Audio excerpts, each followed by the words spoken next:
गुरुजी, अब मेरी शादी की उम्र हो गई है। घर वाले कह रहे हैं कहीं लड़की देख के शादी कर लो। बचपन से मैंने आज तक कोई नशा, धूम्रपान या मांस मदिरा का सेवन नहीं किया।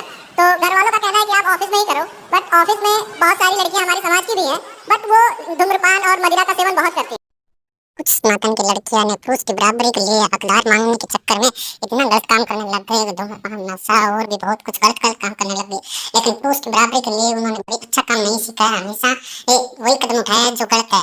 चाहे नशा करो, दारू पियो और कुछ करो, लेकिन हमेशा गलत काम करना सीखा है। इसलिए हमेशा अच्छा काम सीखना चाहिए, चाहे बराबरी किसी की करनी हो, लेकिन अच्छा काम करके आगे बढ़ना चाहिए।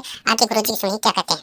लड़कियां शराब पीती हैं। इससे मुझे दिक्कत है क्योंकि मैंने कभी किया नहीं, क्योंकि मैं गांव में ही रहा हूं, तो मैंने कभी इसका सेवन किया नहीं। अब घर वालों को कैसे समझाऊं? तो लड़कियां भी शराब पीने लगी। हाँ, धूम्रपान और सिगरेट दोनों बहुत, मतलब नशा, दारू और सिगरेट बहुत पीती है। 95% ऐसी है। और हमारे समाज से भी है। पैसा नहीं, जैसे मैं ब्राह्मण हूं तो वो भी ब्राह्मण शादी हो सकती है। तो घर वाले भी कह रहे हैं कि करोगे तो अच्छे से रहोगे, बट मेरा मन नहीं कर रहा। तो इसमें क्या समझाऊं उनको? तो घर वालों से पूछ लो कि पहले शराब की बोतल ला के रख लो, शराब के और सिगरेट के कट्टे ला के रख लो, और बहू पिएगी, ऐसी तैयार हो तो बताओ करें। नहीं, लेकिन वो मेरी बात तो मानते नहीं। उनको लगता है कि मैं बहाना कर रहा हूँ। वो चाहते, मतलब मैं चाहता हूँ कोई घर पे काम करने वाला हो, क्योंकि मैं इकलौता हूँ। तो मैं चाहता हूँ कोई ऐसी रहे कि मम्मी पापा की भी सेवा करे। और मैं अच्छा ठीक ठाक कमा रहा हूँ, कोई दिक्कत नहीं है। तो मैं चाह रहा हूँ कोई ऐसा रहे गाँव में, मम्मी पापा के भी साथ रहे, और जब टाइम है तो मेरे पास भी आ जाए। तो आपके जैसी नशा ना करने वाली जो लड़की मिल जाए उससे आप बातों वो गाँव में ज्यादा मिल जाएंगी, क्योंकि गाँव में अभी ये चीजें पहुंची नहीं है। हाँ, तो गाँव के लोग जाओ, गाँव के लोग अच्छे होते हैं। ठीक है गुरुजी, बहुत बहुत धन्यवाद। गुरुजी चरणों में सादर प्रणाम। जी गुरुजी, मेरा क्वेश्चन ये है कि धर्म क्या है और हम अपने आप को प्रसन्न कैसे रखें, मतलब खुश कैसे रहें? धर्म क्या है? जिसे धारण किया जाए वो धर्म है। किसे धारण किया जाए? किसे किया जाए? रामो विग्रहवान धर्मः, राम ही धर्म है। राम जिस रास्ते पर चले उस रास्ते पर चलना ही धर्म है, और रावण जिस रास्ते पर चला उस रास्ते पर चलना ही अधर्म है। सीधी परिभाषा। परहित सरित धर्म नहीं भाई, पर पीड़ा सब नहीं अधमाई। परोपकार करना, सबकी सेवा करना धर्म है। दया धर्म का मूल है, दया करना धर्म है। और धर्म न दूसरा सत्य समाना, सत्य बोलना, सत्य पर चलना ही धर्म है। और गुरुजी, हम अपने आप को प्रसन्न कैसे रखते हैं, मतलब खुश कैसे रहें? प्रसन्न ऐसे रखो कि आप ये मान लो कि जो हो रहा है ये मेरे और आपकी मर्जी से नहीं, ये भगवत इच्छा भगवान की मर्जी से हो रहा है। तो जब ये मान लोगे कि सब ईश्वर का खेल है, तो हर हाल में प्रसन्न।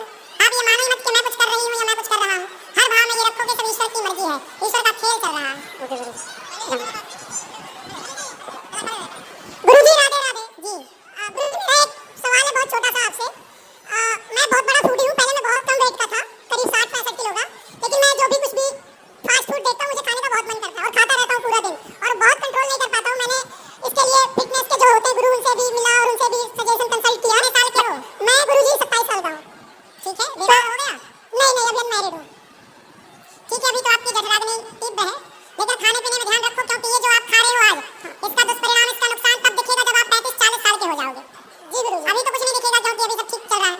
जैसे 40 साल के भाई आप 35-40 के बीच में दिखने लग जाएगा कि आपने गलतियां की। जी गुरु, इसलिए अपने आने वाले टाइम को, अपने बुढ़ापे को, अपने उस अवस्था को बेहतर बनाना है, तो अभी कंट्रोल करो, अच्छी चीजें खाओ, हेल्दी चीजें खाओ। गुरुजी कुछ आप सुझाव बताओगे कि कैसे कंट्रोल करूं? वो नहीं पाता है वैसे। कंट्रोल तो आपको ही करना पड़ेगा। गाड़ी आपके पास है, ब्रेक आप ही लगाओगे, मैं थोड़ी आऊंगा ब्रेक में पार रखने। भाई आपको ही लगाना पड़ेगा ब्रेक। जी, तो आपको पिज्जा बर्गर चाउमीन ना खाते चने खाते हो? चने चने क्या क्या खाते हो? गुरुजी मैं फास्ट फूड में कुछ भी, जैसे पिज्जा बर्गर, घर का खाना भी। चने खाया करो, अंकुरित कर लिया करो। मूंगफली है, चने थोड़ा इनको अंकुरित करके टमाटर की चटनी सिलवट्टे वाली मिला के मस्त खाओ, स्वाद भी रहेगा, अच्छा भी, हेल्दी है चीजें। चने ज्यादा खाया करो, दूध पिया करो, देसी घी खाया करो। गुरुजी उपवास रखने से फायदा हो सकता है अगर 1 या 2 दिन रखें हफ्ते में। देखो यदि आपको वजन कम करना है, जी गुरुजी, तो वजन कम करने का सबसे बढ़िया तरीका है कंट्रोल करना। सबसे बढ़िया तरीका है कि आप सुबह फल खाओ। क्या खाओ? फल। फल सुबह ना नाश्ते में फल खाओ, सिर्फ फल। और दोपहर के भोजन में आप सैलेड सलाद ज्यादा खाओ, अंकुरित अनाज खाओ, चने दाल अंकुरित करके, मूंगफली और दाल चावल सब्जी रोटी जो भी है वो भी खाओ दोपहर को। और दोपहर के खाने के बाद आप उसके बाद भोजन मत करो, बचे हुए टाइम का ना उपवास करो पूरी रात, कम से कम 15 घंटे 14 घंटे व्रत करना है। जी गुरुजी। आप 15 घंटे का व्रत कर लोगे तो अपने आप स्वस्थ भी हो जाओगे, मोटापा भी चला जाएगा और आप फिट हो जाओगे। जी गुरुजी। तो आपको जैसे आपने 1 बजे खा लिया दोपहर को, सुबह नाश्ता आपने माना 8 बजे या 9 बजे कर लिया, और नाश्ते के बाद आपने 1 बजे 12 बजे दोपहर को 1 बजे भोजन किया।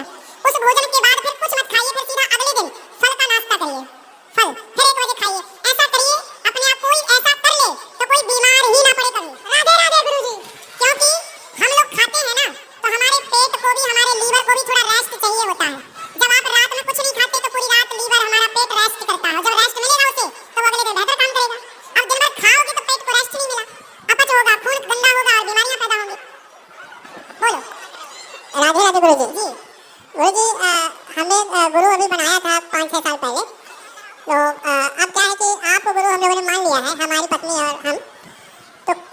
विवेकानंद जी महाराज का प्रवचन भी मैं सुनता हूँ, आपका भी रेगुलर सुनता हूँ। तो उन्होंने ये कहा कि जिसको गुरु मान लिए हैं, अगर दूसरा गुरु बनाते हैं तो आपको गुरु द्रोह लगेगा। ऐसा जी जी ठीक है, तो आप मंत्र ले लीजिएगा कल सुबह। जी गुरु जी, तो ऐसा कुछ है नहीं ना। कोई बात नहीं, आपका मन है आप ले लीजिएगा। जी राधे राधे राधे राधे।